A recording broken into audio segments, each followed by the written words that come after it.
বিসমিল্লাহির রহমানির রহিম। দর্শক, দিনের আলো ফুটতে না ফুটতেই যেন বৃষ্টি হানা দেয় আকাশে। উত্তরার 7 নম্বর সেক্টর লেক করে এমন দৃশ্য বহুদিন দেখা যায়নি। সকালের সেই সকালে যেন বৃষ্টিতে সব কিছু এলোমেলো। আকাশটা ছেয়ে গেছে শুধু বৃষ্টি আর বৃষ্টি। এই জন্য এক ছিটছিটেনি, এই জন্য এক নিমিঝিমে বৃষ্টি। এই বৃষ্টিতে ক্ষতিগ্রস্ত হয় কোটি কোটি টাকা। কিন্তু এটা শহর, এটা অন্য কিছু নয়। যেদিকে দু চোখ যায় সেদিকে শুধু বৃষ্টি আর বৃষ্টি। এই জন্য এক কঠিন পরিস্থিতি মাথা। আকাশে যেন কালো আকাশে শুধু অদ্ভুত বৃষ্টি, যা সৌন্দর্যকে আরো বাড়িয়ে দেয়। খুবই এত কষ্ট।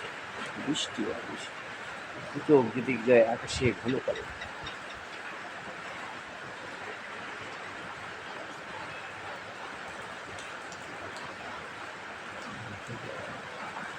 শফিক ইসলাম, ইউটিউব বাংলা।